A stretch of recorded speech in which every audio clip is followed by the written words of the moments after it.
Blood and loyalty usually dictate the life of a Chicago syndicate underboss, leaving no room for ghosts. Dominic Cavallo believed his past was permanently buried 24 years ago in a fiery explosion on Interstate 55.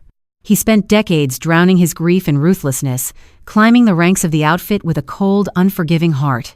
That all shattered on a mundane Tuesday afternoon in a sunlit bakery. A 6-year-old girl with familiar emerald eyes tugged on his tailored sleeve, pointed at the faded, intricate ink winding up his forearm, and whispered the sentence that would tear his entire criminal empire apart. Arthur Pendleton was a dead man breathing. Sweat beaded on his balding forehead, catching the afternoon sunlight that streamed through the large bay windows of Pendleton's Patisserie on West Belmont Avenue. The smell of cinnamon, rising dough, and powdered sugar completely contrasted with the suffocating tension radiating from the 3 men standing on the other side of the glass display case. Dominic Cavallo did not have to raise his voice.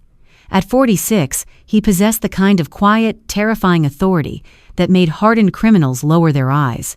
He wore a charcoal bespoke suit, the fabric straining slightly across his broad shoulders. His dark hair was threaded with premature silver at the temples, a physical testament to a life built on violence and paranoia. "The arrangement was simple, Arthur," Dominic said, his voice a low, gravelly baritone that barely carried over the hum of the bakery's commercial refrigerators. "You needed $75,000 to keep the bank from foreclosing on this charming establishment. I provided the capital. You agreed to a 15% weekly interest, and you agreed to let my associates use your back room for private deliveries. You are currently 3 weeks behind on the interest, and Matteo tells me you locked the back door last Thursday." Matteo Rossi, Dominic's right-hand man, shifted his weight, crossing his massive arms over his chest.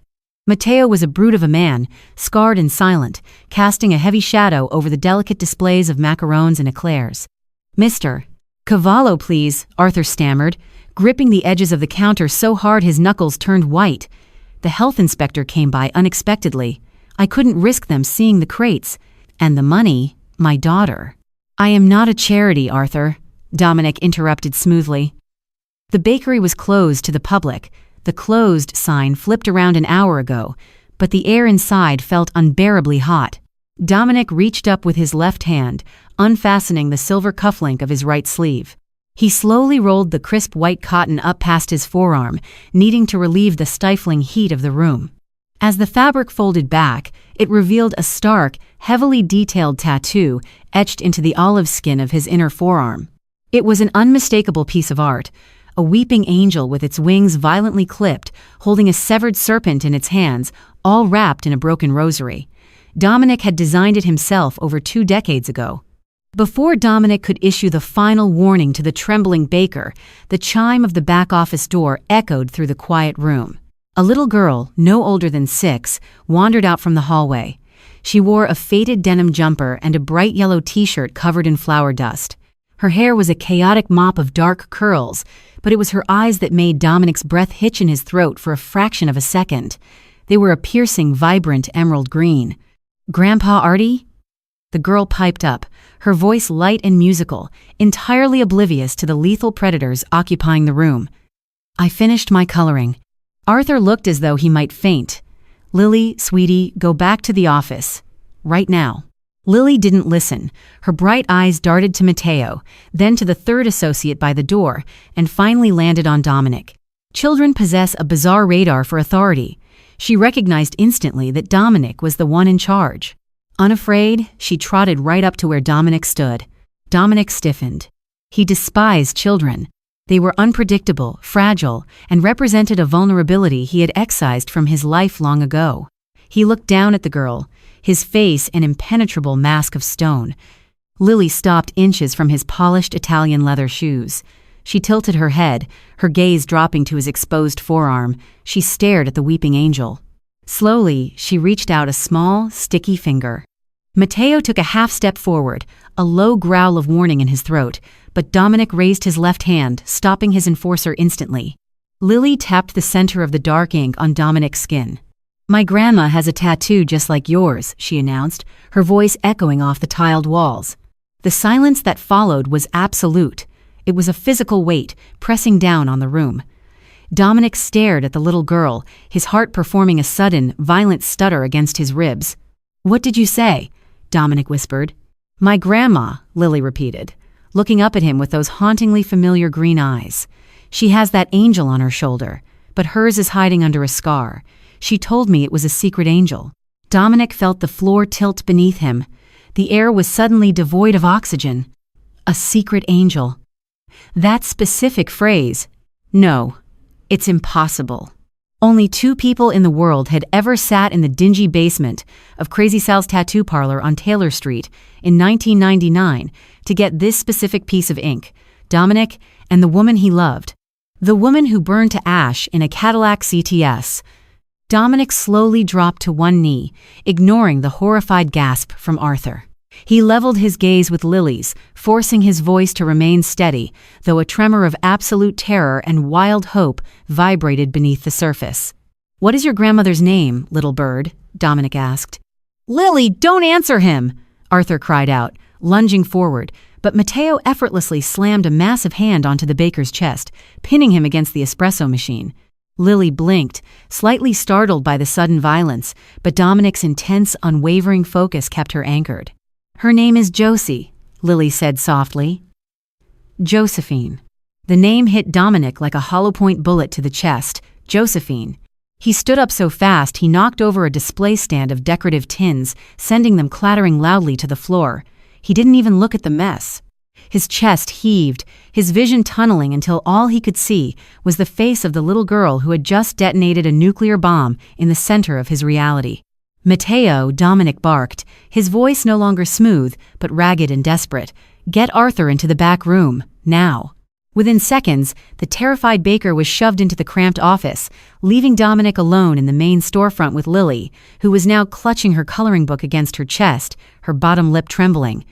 Dominic took a deep, shuddering breath, forcing himself to project a calm he did not feel.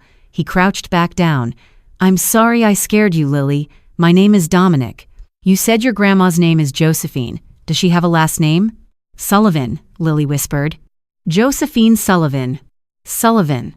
Her mother's maiden name. The memories, locked in a steel vault in his mind for 24 years, broke loose in a devastating flood. It was the summer of 1999. Dominic was 22, a young, ambitious soldier in the Cavallo crime family, destined to inherit the throne of blood his father had built. Josephine was 24, a tough, fiercely intelligent nursing student from the South Side who had zero tolerance for the Mafia lifestyle. She had emerald eyes that flashed with defiance and a smile that could melt the coldness right out of Dominic's bones. Their romance was a violently guarded secret. The Cavallos were in the middle of a brutal turf war with the Irish syndicates. If Dominic's father knew he was sleeping with an Irish girl from Bridgeport, he would have had her killed just to prove a point about loyalty. They met in shadows, in cheap motels under fake names, and in the back of Dominic's car down by the lake. In a fit of rebellious devotion, Dominic had sketched the weeping angel. The angel represented her, pure and good, and the severed serpent represented his promise to cut away the poison of his family to be with her. They went to a disgraced underground artist known as Crazy Sal. Sal inked Dominic's forearm and Josephine's right shoulder blade. A secret angel, Josie, had whispered that night, tracing the fresh ink on Dominic's arm as they lay tangled in bed. "If we ever get lost in the dark, Nico, we just look for the angel." 2 weeks later, the war escalated. Dominic had planned to take Josephine and run. He packed a bag, left a letter for his father, and told Josie to meet him at a diner off Interstate 55. She borrowed her roommate's Cadillac to get there.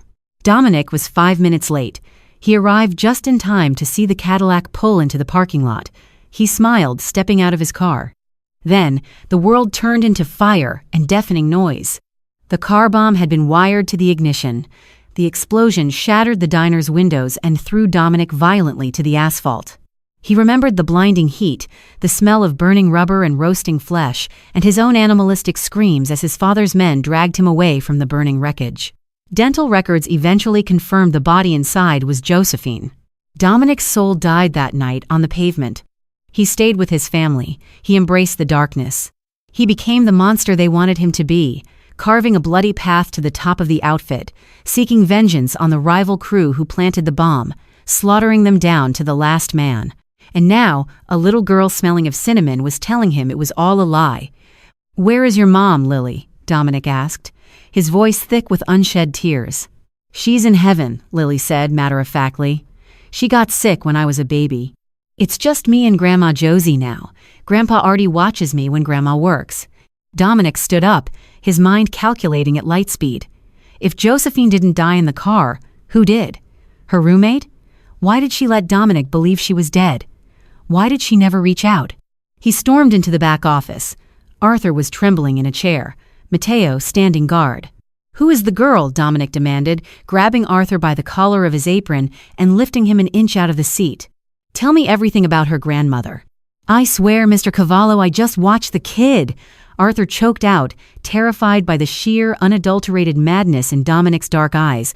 "Josie is a florist. She owns Petals and Thorns over in Evanston. Her daughter Genevieve died of leukemia a few years ago. Josie is a good woman. She's a widow. Please don't hurt them." "Genevieve." Dominic dropped Arthur, stepping back as if he had been physically struck. If Josephine had a daughter who died a few years ago as an adult, and Lily was 6, Dominic did the math. Josephine died 24 years ago. If she had a baby shortly after she disappeared, the timeline fit. "Matteo," Dominic said, his voice dropping to a terrifying, deadly calm. "Cancel all my meetings for the rest of the week. Get Lorenzo on the phone. I want every public record, every tax return, every scrap of paper attached to a Josephine Sullivan in Evanston. I want it in my car in 20 minutes. "Boss?" Matteo looked confused. "What about Arthur's debt?" "Arthur's debt is forgiven," Dominic stated, not taking his eyes off the wall, staring through the plaster into the past. "If anyone touches this bakery, I will skin them alive." He turned on his heel and walked back into the storefront. Lily was sitting at a table, coloring a picture of a dog. Dominic paused, looking at her. He recognized the shape of her jaw, the stubborn set of her chin. It was Josie's. "Goodbye, Lily," Dominic said softly. He walked out the front door into the biting Chicago wind, pulling his phone from his pocket. The ghost was alive, and he was going to find her. The sky over Evanston was a bruised, heavy gray, threatening a late afternoon downpour. Dominic sat in the back of his black, heavily armored Cadillac Escalade, parked across the street from a charming, ivy-covered brick building on Sherman Avenue. The wooden sign hanging above the door read Petals and Thorns in elegant, sweeping calligraphy. In his lap rested a thick manila folder Lorenzo had scrambled to compile. Dominic's gloved fingers traced the edge of a printed photograph clipped to the top left corner of the file. It was a DMV photo taken 3 years ago. It was her. She was older, yes. The vibrant, youthful roundness of her face had sharpened into mature, striking angles. There were fine lines around her eyes and mouth, telling the story of decades lived without him. Her hair, once a long mane of dark chestnut, was now cut in a practical bob, threaded with streaks of silver. But the eyes, even in a grainy government photo, were the exact same defiant emerald green that haunted Dominic's nightmares. According to Lorenzo's frantic deep dive, Josephine Sullivan had appeared out of thin air in a small town in Oregon in late 1999. She claimed to be fleeing an abusive relationship. She gave birth to a daughter, Genevieve, in April of 2000. Dominic closed his eyes, a sharp, excruciating pain lancing through his chest. April 2000. Josephine had died in August of 1999. She was pregnant. She was pregnant with his child when the car bomb went off. The realization was a physical blow, heavier than any beating he had ever taken. Genevieve was his daughter. A daughter he never knew existed. A daughter who had grown up, had Lily, and then died of a brutal disease while Dominic was 50 miles away in Chicago, orchestrating hijackings and breaking kneecaps. A heavy raindrop hit the tinted window of the Escalade, breaking his trance. "Boss," Matteo's voice came from the driver's seat, low and hesitant. "You've been staring at that door for 2 hours. Do you want me to go in and clear the place?" "No," Dominic snapped, his voice rough. "No one touches her. No one speaks to her but me. You and the men stay in the vehicle." Dominic looked back at the shop. Why did she run? If she survived the blast, or if she was never in the car, why didn't she come to him? The answer whispered in the darkest, most paranoid corner of his mind. She ran because the bomb wasn't meant for her. It was meant for you. or worse. She ran because she knew who planted it. Suddenly, the bell above the flower shop door jingled.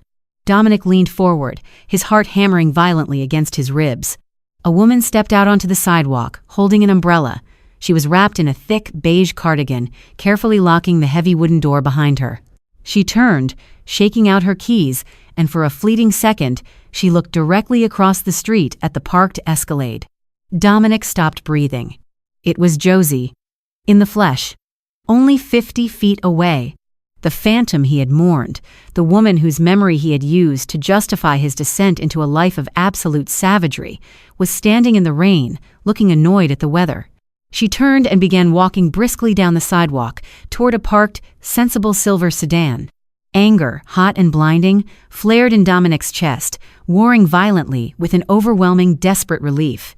She had lived a whole life. She had raised his daughter. She had watched his daughter die. She had built a business, a quiet, peaceful existence, all while he was drowning in the blood of his enemies in her name. He couldn't let her just drive away. He had to know why. "Unlock the doors," Dominic commanded. He didn't wait for Matteo to respond. Dominic threw open the heavy door of the SUV and stepped out into the freezing rain. He didn't bother with an umbrella or a coat. The cold water instantly soaked through his expensive suit jacket, but he didn't feel it. "Josie," he said. He didn't shout, but the name cut through the sound of the rain and traffic like a knife. Halfway down the block, Josephine stopped dead in her tracks. Her shoulders went rigid under her cardigan. The umbrella in her hand wavered slightly. For a long, agonizing second, she didn't turn around. Dominic could see the tension in her posture, the instinctual urge to run screaming from her every muscle. Slowly, agonizingly, she turned her head. Her eyes met his through the gray mist of the rain. Time completely fractured. The noise of the city faded into a dull, rushing static. Josie's face drained of all color, turning a horrifying ashen white. Her lips parted, but no sound came out. The umbrella slipped from her trembling fingers, clattering onto the wet concrete, leaving her exposed to the downpour. Dominic took a slow, deliberate step forward, his dark eyes locked onto hers, an ocean of unasked questions, and 24 years of buried agony radiating from him. "You're dead," Josie whispered, the words barely carrying over the wind, her voice cracking with pure, unadulterated shock. "I saw them kill you."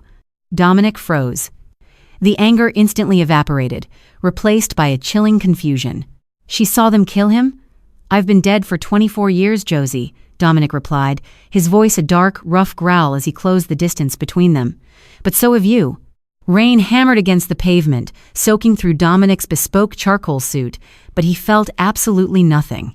The cold Chicago downpour was a minor inconvenience compared to the seismic shockwave currently tearing his universe apart. Josephine stood frozen on the sidewalk, the dropped umbrella forgotten at her feet, her chest heaving as she stared at a ghost. "Josie," Dominic repeated, his voice barely a rasp. He reached out instinctively, his gloved hand hovering inches from her shoulder, terrified that if he touched her, she might dissipate into mist. "Let's get out of the rain, please." She flinched at his proximity, her emerald eyes wide with a mixture of terror and disbelief. She looked frantically around the quiet, rain-swept street, her gaze lingering on the menacing, blacked-out Escalade idling across the asphalt. The life she had meticulously constructed over 24 years was fracturing right before her eyes. "No," she breathed, stumbling backward. "No, this is a trick. I went to the funeral. It was a closed casket. Carmine, your father... He told me you were inside the diner when the gas main blew." Dominic's blood turned to ice. A gas main. His father, Don Carmine Cavallo, had not only orchestrated the explosion, but had meticulously crafted two entirely different lies to manipulate them both. "There was no gas leak, Josie," Dominic said, the horrifying truth settling over him like a suffocating shroud. "It was a car bomb, wired to the ignition of your roommate's Cadillac. I watched it detonate. My father's men dragged me away. They handed me dental records a week later, proving it was you in the driver's seat." Josie pressed a trembling hand over her mouth, a choked, broken sound escaping her throat. "I wasn't in the car, Nico. I took the bus." The Cadillac broke down 3 blocks from the apartment. "I was running late. When I got to the diner, it was just fire. Everywhere." The sheer diabolical cruelty of it paralyzed Dominic. Carmine Cavallo had known about their meeting. He had planted the bomb, swapped the dental records to convince Dominic that his only weakness was dead, and simultaneously convinced a terrified, pregnant Josephine that her lover had perished in an accidental explosion, likely offering her money and a terrifying ultimatum to disappear forever. It worked flawlessly. Dominic became a hollow, ruthless monster for the syndicate, and Josie became a ghost. Without another word, Dominic bypassed her hesitation. He gently but firmly gripped her elbow, steering her out of the biting wind and back toward the heavy oak door of petals and thorns. He took the keys from her numb fingers, unlocked the door, and ushered her inside. The shop smelled of damp earth, crushed eucalyptus, and sweet lilies. It was a sanctuary of life and color, a stark contrast to the blood-soaked world Dominic inhabited. He locked the deadbolt behind them and flipped the open sign to closed. Josie collapsed into a worn armchair in the corner of the shop, pulling her damp cardigan tightly around her shivering frame. Dominic stood awkwardly amidst the vibrant floral arrangements, a dark, lethal shadow entirely out of place. "You were pregnant," Dominic stated. It wasn't a question. The fact hung in the fragrant air, heavy and devastating. "Genevieve." Tears finally spilled over Josie's lower lashes, tracking through the raindrops on her cheeks. She nodded slowly, wrapping her arms around her stomach, as if protecting a memory. "I found out 3 days before the explosion. I was going to tell you at the diner. After I thought you died, Carmine came to see me. He gave me a bag containing $50,000 and a fake identity. He said the rival crew who blew up the diner would come for me next because I was your girl. He told me to run, to protect the baby. So, I ran to Oregon." Dominic's fists clenched so tightly his leather gloves creaked. His father had weaponized her grief and her maternal instinct. "She had your stubborn streak, Nico," Josie whispered, a heartbreaking, fragile smile touching her lips. She was fiercely smart, a brilliant painter. "She loved the lake, just like you did. Why didn't I know?" Dominic's voice cracked, the impenetrable Mafia boss entirely dismantled by a grief he didn't know he was allowed to feel. 24 years, Josie. Why didn't you look for me?" "Because you were dead," she cried out, the raw agony of decades of mourning finally breaking through her shock.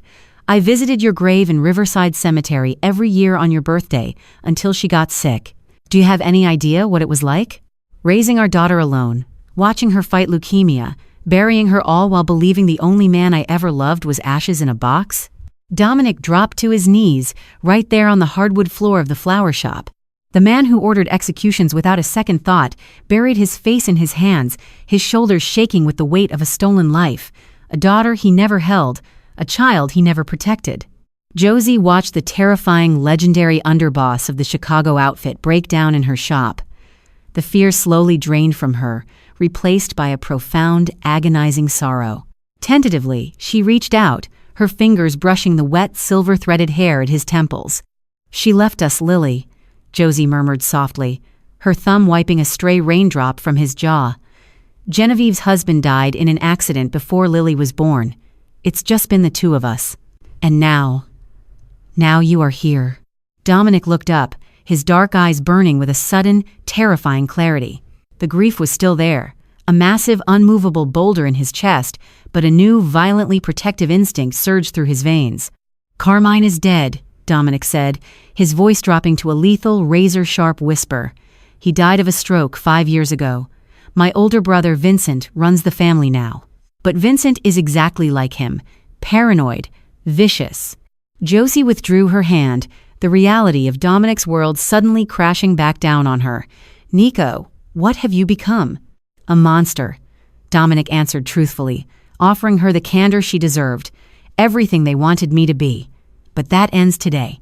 He stood up, his towering frame casting a long shadow over the counter. "I found you because Arthur owed me money. If I found you, Vincent's men can find you. You and Lily are a vulnerability. In my world, vulnerabilities are eliminated." Josie stood up, her maternal instincts flaring into panic. "You need to leave then. Walk out that door and pretend you never saw me. Do not bring your war to my granddaughter's doorstep." "It's too late for that," Dominic said, his jaw set in stone. "Matteo is in the car outside. He knows. My hacker, Lorenzo, knows. The whispers will start by midnight. I cannot walk away, Josie. I failed to protect you 24 years ago. I failed to protect Genevieve. I will burn Chicago to the ground before I let anyone touch a single hair on Lily's head. The atmosphere inside the private, soundproofed back room of the Obsidian Club was thick with cigar smoke and unspoken tension. Dominic sat at the head of a long mahogany table, nursing a glass of bourbon he hadn't tasted. It had been 48 hours since the revelation in Evanston. Across from him sat Matteo, his scarred face unreadable, and Lorenzo, a nervous, wire-thin tech genius who looked perpetually terrified of his own employers. The digital footprint is scrubbed, boss, Lorenzo stammered, tapping frantically on a sleek laptop. I wiped the Evanston inquiry from our internal servers. I rerouted the search history through a proxy in Moscow. As far as the family network is concerned, we spent Tuesday looking into a trucking dispute in Gary, Indiana. It's not the digital footprint I'm worried about, Lorenzo, Dominic muttered, swirling the amber liquid in his glass. It's the human element. Someone always talks. Just as the words left his mouth, the heavy, brass-studded doors of the room swung open. Dante Cavallo, Dominic's cousin and a rising volatile captain in the family, swaggered into the room. Dante wore flashy suits, carried a gold-plated firearm, and possessed a reckless ambition that made him exceedingly dangerous. He smiled, but it didn't reach his cold, dead eyes. Nico, Dante purred, pulling out a chair and slumping into it. Quiet in here today. Word on the street is you forgave a $75,000 debt for some pathetic baker on Belmont. Not like you to leave money on the table, Vincent was asking about it. Dominic didn't flinch. He met Dante's probing gaze with absolute, chilling indifference. The baker has a skill set I require for a new, discreet import route. The debt was leverage. The forgiveness bought his absolute loyalty. You have a problem with my accounting, Dante. Dante held his hands up in mock surrender. Hey, not me. You're the underboss. But Vincent likes his ledgers balanced. Just found it interesting, is all. Especially since you had Matteo cancel all your collections yesterday. Taking a vacation? I was tying up loose ends, Dominic lied smoothly. Right, Dante smirked, standing back up. Well, tie them tight, Nico. The Russians are pushing back on the south side docks. We need our heavy hitters focused. Oh, by the way, Dante paused by the door, turning back with a predatory gleam in his eye. I sent a couple of the boys over to that bakery this morning.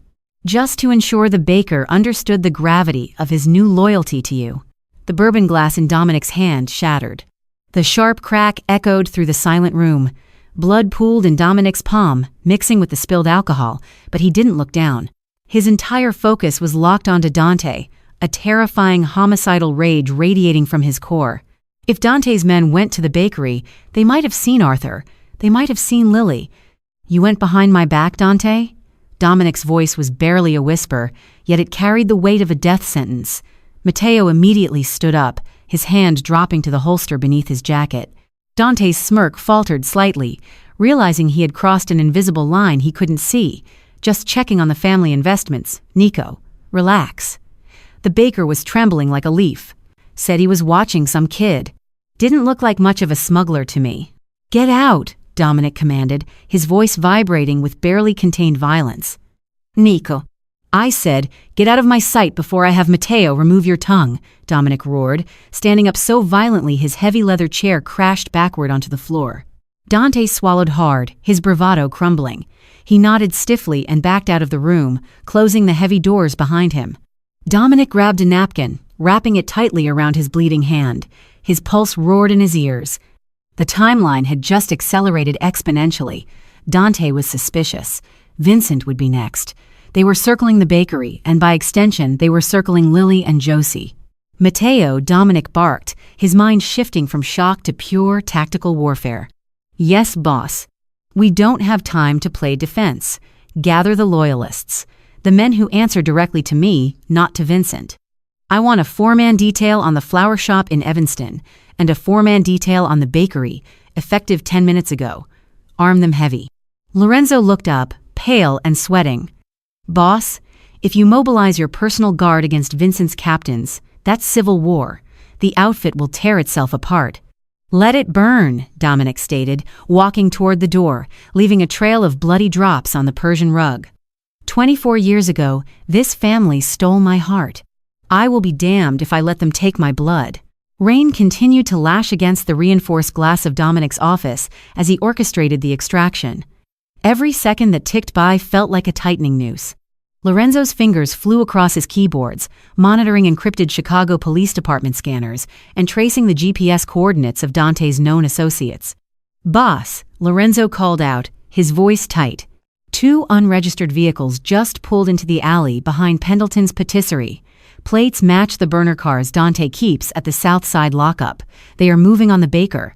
Dominic did not hesitate. He racked the slide of his customized Kimber 1911, the metallic clack sounding unnervingly loud in the tense silence of the room, and slid it into his shoulder holster. "Matteo, you are on Evanston," Dominic ordered, throwing a set of heavy keys across the table. "Take 3 men. Get Josie out of that flower shop. Use force if she argues. Tell her Dante is making a move. Bring her straight to the Lake Geneva estate. Do not stop for anything." "Consider it done," Matteo grunted, already moving toward the door with lethal purpose. Dominic turned to his remaining loyalists, 6 hardened veterans of the outfit who had sworn blood oaths to him, not to his brother Vincent.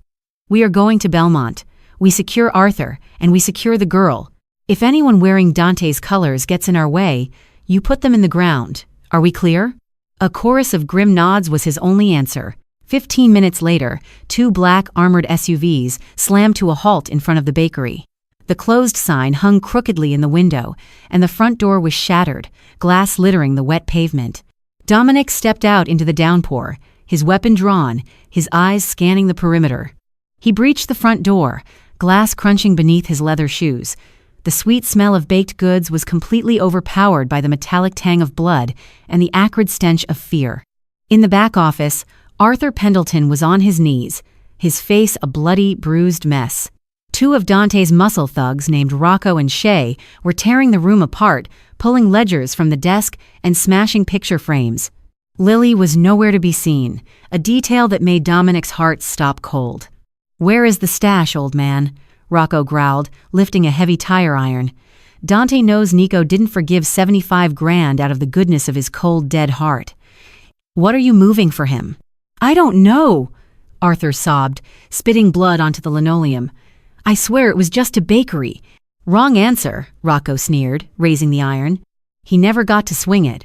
Dominic stepped into the doorway, raising his .45 caliber pistol and fired twice. The suppressed shots were quiet, deadly puffs of sound. Rocco dropped instantly, a neat hole between his eyes. Shay spun around, reaching for his waistband, but Dominic's men were already on him, tackling him to the ground and disarming him with brutal, bone-breaking efficiency. "Nico," Shay gasped, staring up at the terrifying underboss. "You're killing your own family's men over a baker?" "You invaded my territory under orders from a rat," Dominic said, his voice entirely devoid of emotion. He looked down at Arthur, who was staring at him in petrified awe. "Arthur, where is Lily?" The flour bin," Arthur choked out, pointing a trembling, bloody finger toward the industrial kitchen. "I hid her when they broke the glass." Dominic holstered his weapon and walked into the massive kitchen. He approached the towering stainless steel bin used for bulk flour. Slowly, carefully, he lifted the heavy lid. Crouched inside, covered head to toe in a thick layer of white dust, was Lily. She was trembling violently, her small hands clamped over her ears, her eyes squeezed, tightly shut. Dominic felt a physical ache in his chest, a raw, unfamiliar agony. This was his blood. This tiny, terrified creature was the legacy of the woman he loved, the granddaughter he was supposed to protect. He had brought his violent, poisoned world right to her doorstep. He reached down, his large, calloused hands surprisingly gentle. "Lily, it's me. It's Dominic." She opened her vibrant green eyes. They were wide with terror, but as she looked at him, she slowly lowered her hands. She recognized him. She recognized the man with the secret angel. "Grandpa Artie?" she whispered, coughing slightly on the flour dust. "He's okay," Dominic lied smoothly, lifting her effortlessly out of the bin. She weighed next to nothing. She immediately buried her face in the crook of his neck, her small arms wrapping around his broad shoulders. Her flour-covered hands ruined his tailored suit, but he couldn't have cared less. "We are going on a trip, little bird. Grandma Josie is going to meet us there." Dominic carried her out of the bakery, stepping over Rocco's body, shielding her eyes from the carnage. He handed Arthur over to two of his men. Get him to the private clinic in Vernon Hills. Have Dr. Eris stitch him up. Put a guard on his door. As Dominic climbed into the back of the Escalade with Lily still clinging to him, his phone vibrated. It was Mateo. Boss, Mateo's voice crackled over the secure line. We have Josie. She's safe, but we had a tail leaving Evanston. Looked like plainclothes CPD. I lost them in the tunnels under Wacker Drive, but Vincent definitely has eyes on her now. Get to the Wisconsin safe house, Dominic ordered, his eyes locked on the rain-slicked Chicago skyline receding behind them. Lock it down. The war has officially started. Lake Geneva, Wisconsin, was a playground for the incredibly wealthy, a place where massive, sprawling estates hid behind wrought iron gates and acres of dense, ancient oak trees. Dominic's safe house was a formidable fortress disguised as a luxurious summer mansion. It sat on 10 acres of private shoreline, equipped with bulletproof glass, a reinforced steel panic room, and a state-of-the-art surveillance network.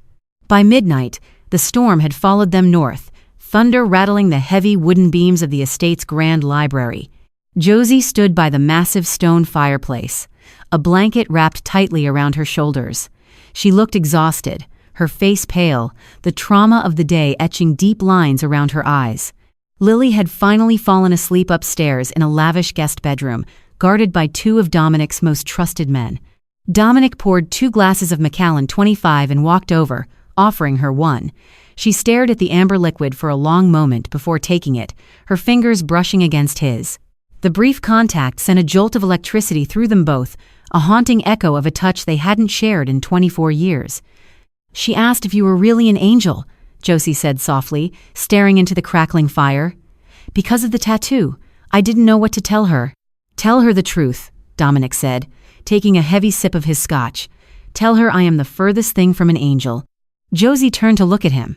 In the flickering firelight, the silver at his temples gleamed. He looked older, harder, and immeasurably dangerous. Yet, beneath the terrifying aura of the Mafia underboss, she could still see glimpses of the 22-year-old boy who used to make her laugh in the back of his car. How did this happen, Nico? She whispered, her voice cracking. How did you let Carmine turn you into this? Because I thought I had nothing left to lose, Dominic answered, his voice rough with buried pain. When that car burned, my soul burned with it. Carmine gave me a target. He pointed me at the Irish crews and told me they took you. Vengeance was the only thing that kept me breathing. By the time I realized the blood on my hands would never wash off, I was already too deep. I became the monster they needed. Before Josie could respond, heavy footsteps echoed in the hallway. Lorenzo burst into the library, his laptop clutched to his chest, his face completely devoid of color. Boss, Lorenzo stammered, out of breath. I was digging through the old family archives, trying to find out how much Vincent actually knows about the Evanston shop. I breached a partitioned, encrypted hard drive that belonged to your father, Carmine's personal files. Dominic narrowed his eyes, setting his glass down, and? He didn't just give Josephine fake IDs and let her go, Lorenzo said, his voice trembling as he placed the laptop on the mahogany desk and turned the screen toward them. He tracked her. For decades. There is a whole directory here labeled Project Emerald. Josie dropped her glass. It shattered on the stone hearth, scotch pooling around her boots. Dominic crossed the room in 3 massive strides, staring at the screen. Lorenzo clicked on a folder. It opened to reveal hundreds of scanned documents, surveillance photos, and financial ledgers. There were pictures of Josie walking in the park in Oregon. Pictures of a young, pregnant Josie. Pictures of a little girl Genevieve riding a bicycle, painting by a lake, graduating high school. He watched us? Josie gasped, clutching her chest, her breathing becoming erratic. Carmine knew where we were the entire time? He watched me raise your daughter while you were destroying yourself in Chicago? It gets worse, Lorenzo whispered, terrified of the volcanic rage building in Dominic's eyes. He clicked on a spreadsheet. When Genevieve was diagnosed with leukemia, the medical bills were catastrophic. Josie, you received funding from an anonymous philanthropic trust, right? Aegis Holdings? Josie nodded numbly. They saved us from bankruptcy. They paid for her experimental treatments. Aegis Holdings was a shell company owned by Carmine Cavallo, Lorenzo revealed, swallowing hard. He funded her cancer treatments. He paid millions over 3 years. Dominic felt the floor drop out from under him. The sheer, psychopathic manipulation of it defied comprehension. His father had orchestrated the fake death, kept his granddaughter a secret, and then played God, funding her survival from the shadows, while watching his own son suffer in a pit of grief and violence. "Why?" Dominic roared, sweeping a heavy brass lamp off the desk. It smashed against the wall, making Lorenzo jump backward. "Why wouldn't he just tell me she was alive?" "Control," Josie whispered, tears streaming down her face as the horrific puzzle pieces clicked together. "He knew that if you found out I was alive, and that you had a child, you would walk away from the family. You would have left the outfit to be a father. He needed a ruthless heir. He kept us hidden to keep you angry." Lorenzo cleared his throat nervously, pointing a trembling finger at one final document on the screen. "Boss, there is one more thing. Genevieve's husband. The accident that killed him before Lily was born." Dominic's blood ran cold. He looked at the screen. It was a scanned copy of an order, signed with Carmine's unique cipher. It was a hit contract. He was an investigative journalist, Lorenzo explained quietly. He started digging into Aegis Holdings, trying to find out who was anonymously funding his wife's medical care. He got too close to the Cavallo name. Carmine had his brakes cut. Silence, heavy and suffocating, descended upon the library. The crackle of the fire was the only sound. Josie sank to her knees amidst the shattered glass of her spilled drink, weeping with a profound, shattering devastation. Her life, her daughter's life, her husband's death. It had all been a macabre puppet show orchestrated by a monster sitting in a leather chair in Chicago. Dominic did not fall. He stood perfectly still, staring at the digital signature of his dead father. The grief that had burdened him for 24 years instantly incinerated, replaced by a cold, absolute, and terrifying clarity. Vincent, his brother, had inherited Carmine's files. Vincent had known. And now, Vincent was sending men to finish what Carmine started. Dominic slowly turned to Lorenzo. His eyes were completely hollow, entirely devoid of the man he was just 5 minutes ago. The apex predator of the Chicago outfit had fully awakened. "Lorenzo," Dominic said, his voice a chilling, lifeless calm. "Call the captains in New York. Call the families in Vegas. Tell them the Cavallo Syndicate is under new management. And tell Matteo to load every weapon we have in this house." Dominic looked down at Josie, his vow echoing in the quiet room. "I cannot rewrite the past, Josie. But by sunrise tomorrow, there will not be a single man named Cavallo left alive in Chicago except for me." Fog rolled off the freezing waters of Lake Geneva, swallowing the sprawling oak trees and blanketing the estate in an eerie, suffocating gray. It was exactly 3:40 in the morning. Inside the library, the fire had burned down to glowing embers, casting long, dancing shadows across the rows of leather-bound books. Dominic stood by the reinforced bay window, staring out into the impenetrable mist. He had traded his ruined bespoke suit for black tactical gear, a Kevlar vest strapped tightly over his chest, an M4 carbine resting easily in his hands. Every muscle in his body was coiled tight, thrumming with a lethal, predatory anticipation. He was no longer the calculated boardroom underboss. He was the apex predator of the Chicago streets, resurrected by the absolute need to protect his blood. Thermal cameras are picking up movement in the southern tree line. Lorenzo's voice crackled through the comm's earpiece, tucked into Dominic's right ear. The young hacker was barricaded in the basement server room, monitoring the estate's multi-million-dollar defense grid. "I'm counting 12 heat signatures." They bypassed the outer proximity sensors. Someone gave them the blind spots. A cold spike of realization hit Dominic. The only people who knew the blind spots of the Geneva estate were his personal captains. He had a traitor in his inner circle. "Matteo," Dominic spoke softly into his throat mic. "We have a rat. Southern perimeter is compromised. Lock down the second floor. Nobody gets near the panic room." "Copy that, boss," Matteo's gruff voice replied over the static. "I've got Donovan and Griggs with me in the upstairs hallway. Josie and the kid are sealed inside the vault." "Watch Donovan," Dominic ordered, his instincts screaming. Donovan had been hesitant during the extraction at the bakery. Hesitation in this life was the first symptom of betrayal. Before Matteo could respond, the silence of the night was obliterated. A high explosive round slammed into the reinforced glass of the library window. The bulletproof pane spider webbed violently with a deafening crack, holding together by sheer structural integrity, but obscuring Dominic's vision. Seconds later, the heavy oak front doors of the mansion groaned under the impact of a battering ram. Vincent had not sent a message. He had sent an execution squad. "Lorenzo, cut the main breakers. Switch to infrared," Dominic commanded. Instantly, the massive mansion plunged into pitch blackness. Dominic pulled his night vision goggles down over his eyes. The world shifted into a sharp, monochromatic green. He moved silently out of the library, his boots making zero sound on the thick Persian rugs, positioning himself behind the sweeping marble staircase in the grand foyer. The front doors finally gave way with a splintering crash, wood and twisted brass flying across the Italian tile. 5 men poured into the foyer, sweeping the darkness with laser sights and suppressed submachine guns. They were moving with military precision, highly paid mercenaries, not standard street muscle. Vincent was spending millions to erase his brother. Dominic didn't wait for them to find their bearings. He stepped out from the marble pillar, raised his carbine, and squeezed the trigger. The suppressed weapon coughed rhythmically, 3 rapid, precise bursts.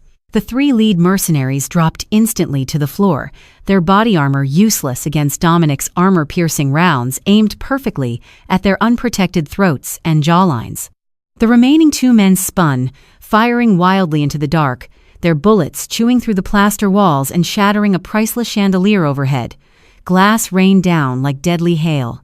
Dominic dropped to a knee, seamlessly tracking the flashes of their muzzles, and neutralized both men before they could reload. "Foyer is clear," Dominic whispered into the comms, stepping over the bleeding bodies. "How many left outside, Lorenzo?" 6 shifting toward the kitchen entrance. Lorenzo's voice trembled, accompanied by the frantic clacking of a keyboard. "And boss, 1 heat signature just broke away from the upstairs hallway. It's moving toward the panic room." Dominic's heart slammed against his ribs. "Donovan, Matteo, status." Dominic roared into the mic, abandoning stealth and sprinting up the marble staircase 2 steps at a time. Static hissed in his ear. Then, a heavy groan. "Took 1 to the shoulder, Nico," Matteo grunted, sounding out of breath. "Donovan turned on us. Shot Griggs in the back. He's got the override codes for the vault." Absolute, blind terror gripped Dominic's chest. He reached the 2nd-floor landing and sprinted down the long, carpeted corridor. The panic room was hidden behind a faux bookshelf at the far end of the master suite. He burst through the double doors of the master bedroom just in time to see Donovan punching a sequence into the digital keypad hidden behind a painting. The heavy steel door of the panic room hissed, disengaging its pneumatic locks. "Donovan!" Dominic shouted, raising his weapon. The traitor spun around, a panicked, desperate look in his eyes, raising his sidearm. Dominic fired once. The bullet shattered Donovan's kneecap, sending him crashing to the floor with a high-pitched scream. Dominic closed the distance in seconds, kicking Donovan's gun across the room. He grabbed the man by the tactical vest and slammed him against the wall. "Who gave you the order?" Dominic snarled, his face inches from the traitor's. "Vincent," Donovan spat, coughing up blood. "He promised me your territory. He said you went soft over a ghost. You're dead, Nico. He brought the New York families into this. You can't win." Dominic drew his .45 from his holster and pressed it under Donovan's chin. "I'm already a ghost," he whispered, and pulled the trigger. Without pausing, Dominic ripped the heavy steel door of the panic room open. Inside the small, brilliantly lit vault, Josie was backed against the far wall. She held a heavy antique revolver, a gun Dominic had hidden in the flower shop years ago and totally forgotten about, aimed dead center at the doorway. Her hands were shaking so violently she could barely hold it, but her green eyes were blazing with a mother's absolute ferocious rage. Behind her, tucked under a metal desk, Lily was curled into a tight ball, hands over her ears. "Josie, it's me," Dominic said, dropping his weapons to the floor and raising his hands, terrified she might pull the trigger in her panicked state.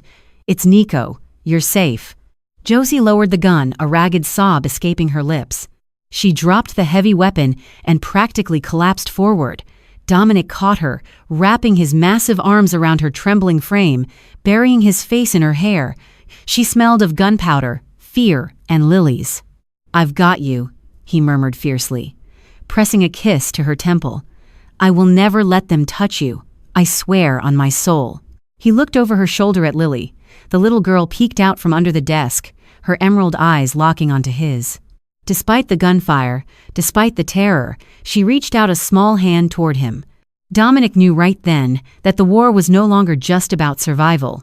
It was about eradication. Vincent Cavallo had to be wiped from the face of the earth, not just for what he had done, but to ensure this little girl never had to hide in the dark again. Chicago's skyline was a jagged silhouette against the bruised purple light of early dawn. The rain had returned, washing the blood and debris from the streets, but it could not wash away the sins of the Cavallo family. Dominic left Matteo heavily bandaged but functioning, and 4 of his most lethal vetted guards at the Geneva estate. He had brought a small, elite strike team of 3 men back to the city.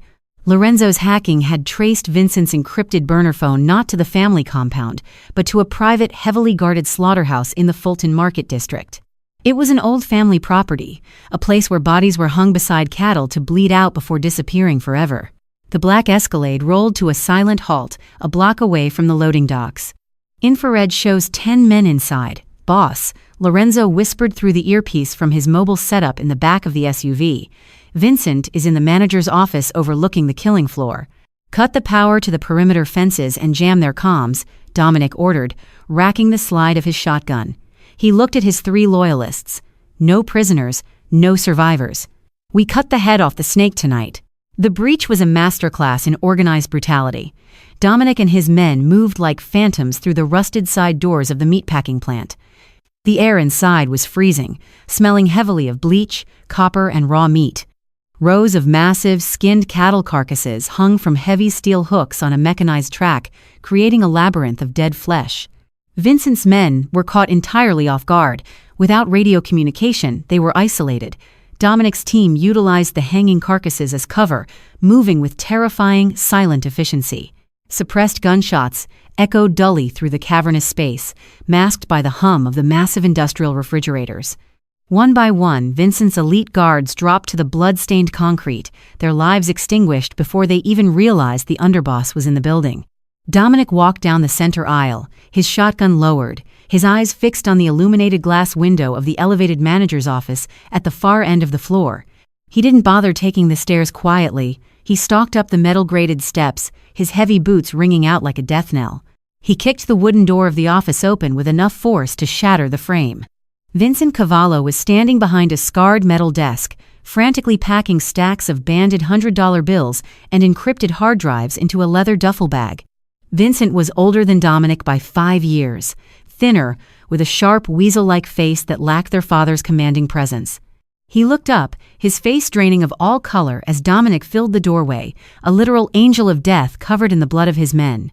Vincent dropped the cash, raising his hand slowly. "Nico, little brother, let's talk about this." Dominic leveled the shotgun at Vincent's chest. "There was no talking, Vincent. Carmine built a cage of lies, and you kept the door locked. You knew she was alive. You knew about Genevieve. You knew about the cancer. I was protecting the family." Vincent spat, his fear suddenly giving way to the toxic, deeply ingrained arrogance of a mob boss. He slammed his hands down on the metal desk. "Carmine made you the sharpest blade in Chicago by breaking your heart. You think you would have been a killer if you were playing house in Oregon. You were a weapon, Nico. We needed a weapon to survive." "And Genevieve's husband?" Dominic's voice was a low, terrifying vibration that rattled the glass in the windows. "Was he a threat to our survival, or just an inconvenience?" Vincent sneered, his eyes flashing with a sick, twisted pride. He was digging into Aegis Holdings. He was a week away from taking the Cavallo name to the FBI. "I didn't hire a hitman for him, Nico. I did it myself. I crawled under his pathetic little sedan and severed the brake lines. Carmine ordered it, but I made sure it was done right." The revelation was the final, snapping thread of Dominic's humanity regarding his family. The brother standing before him was not flesh and blood. He was a diseased tumor that had destroyed generations of innocent lives. "You should have severed mine," Dominic said, his voice completely hollow. He squeezed the trigger. The blast shattered the stillness of the office. The heavy slug threw Vincent backward, crashing through the glass window overlooking the killing floor. The mob boss tumbled down, his broken body landing on the cold concrete below, lying lifeless among the hanging meat. Dominic stood in the shattered office, the ringing in his ears, the only sound. It was over. The ghost of 1999, the phantom puppet master of his father, the cruelty of his brother, it was all dead on the floor below him. He pulled a burner phone from his pocket and dialed a New York area code. Don Lucchese, Dominic said when the raspy voice answered. Vincent Cavallo is dead. The Chicago outfit is officially dissolved. You can have the ports, you can have the unions, and you can have the casino routes. I am ceding the territory. And what do you want in return, Dominic? The old New York Don asked, clearly shocked by the massive surrender of power. Total immunity, Dominic replied, his voice hard as steel. Aegis Holdings and its assets belong to me. If a single man from any family crosses into my airspace, looks at my business, or breathes in the direction of my family, I will come out of retirement and I will do to New York what I just did to Chicago. Understood, the Don agreed, respecting the legendary violence of the man on the other end of the line. Enjoy your peace, Mr. Cavallo. Dominic crushed the phone under his boot. He turned his back on the blood and walked out into the dawn. The monster was finally going to sleep. 3 years later, the Tuscan sun bathed the sprawling high-security vineyard in warm, golden light. Dominic sat on the stone terrace, a glass of his own vintage in hand, watching a 9-year-old Lily chase a golden retriever through the rows of grapevines. He wore a simple linen shirt, the sleeves rolled up to reveal the faded ink of the weeping angel on his forearm. Josie walked out from the villa, wrapping her arms around his shoulders from behind, her chin resting softly against his head. The nightmares still came occasionally, dark echoes of a violently bloody past, but they were quickly chased away by the sound of Lily's laughter. The syndicate was dead, the money was clean, and the secrets were finally buried. Dominic reached up, his calloused hand gently covering Josie's. The angel wasn't weeping anymore, it had simply guided them home.